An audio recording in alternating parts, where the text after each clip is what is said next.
Assalamualaikum warahmatullahi wabarakatuh. Perkenalkan, nama saya Elsa Risnawati dari kelas 11 IPA 1. Di sini saya akan menjelaskan tentang fungsi rangka pada manusia dan pembekuan darah saat terjadi luka. Pertama, saya akan menjelaskan fungsi rangka manusia. Fungsi rangka bagi manusia merupakan fungsi yang paling penting. Bagian-bagian yang ada di dalam tubuh manusia saling berhubungan antara satu bagian dan bagian lainnya. Rangka pada manusia terdiri dari banyak sekali jenis dan bentuk tulang serta tulang rawan individual. Berikut fungsi rangka manusia yang memiliki kaitannya dengan anggota bagian tubuh lainnya. 1. Memberikan bentuk tubuh dan menegakkan tubuh. Adanya fungsi rangka ini memberikan bentuk tubuh serta mampu menegakkan tubuh pada seseorang. Beberapa susunan tulang yang ada pada tubuh manusia seperti tulang pada kaki dan tulang belakang memiliki fungsi untuk menegakkan tubuh. Yang kedua, sebagai tempat melekatnya otot. Fungsi rangka manusia selanjutnya adalah sebagai tempat melekatnya otot-otot. Rangka dan otot bekerja sama untuk memudahkan manusia bergerak, misalnya menggerakkan lengan, kaki, leher, dan sebagainya. Yang ketiga, sebagai pelindung organ-organ dalam tubuh. Fungsi rangka ini melindungi organ-organ yang ada pada tubuh manusia. Rangka ini akan melindungi alat-alat tubuh yang bersifat lunak dan penting. Yang keempat, tempat menghasilkan sel darah merah. Fungsi rangka ini memberikan tempat sebagai pembentukan darah merah dan darah putih. Yang kelima, tempat pembentukan sumsum kuning. Fungsi rangka ini sebagai tempat penyimpanan energi pada tubuh. Selanjutnya saya akan menjelaskan tentang proses pembekuan darah saat terjadi luka.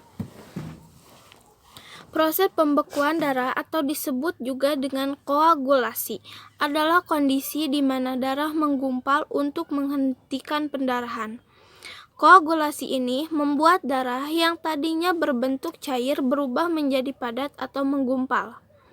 Proses ini penting untuk mencegah tubuh kehilangan darah terlalu banyak saat terjadi luka atau cedera. Dalam dunia medis, proses koagulasi ini disebut juga dengan istilah hemostasis. Saat terjadi pendarahan, entah itu sedikit atau banyak, tubuh akan langsung memberikan sinyal ke otak untuk melakukan proses pembekuan. Dalam hal ini, bagian tubuh yang sangat diandalkan untuk pembekuan darah adalah faktor pembekuan, yaitu suatu protein yang terdapat di dalam darah. Lalu, bagaimana proses pembekuan darah terjadi? Ketika tubuh terluka dan mengeluarkan darah, artinya telah terjadi kerusakan pembuluh darah. Nah, saat itu juga pembuluh darah akan mengenjang sehingga terjadi penyempitan. Pada bagian pembuluh darah yang rusak, trombosit akan segera menempel dan membentuk sumbatan, agar tidak banyak darah yang keluar. Agar proses pembentukan sumbatan dapat dilanjutkan ke tahap berikutnya, trombosit akan menghasilkan zat kimia tertentu untuk mengundang trombosit-trombosit lainnya. Di saat yang bersamaan, faktor-faktor koagulasi atau pembekuan akan membentuk reaksi yang disebut dengan kaskade koagulasi.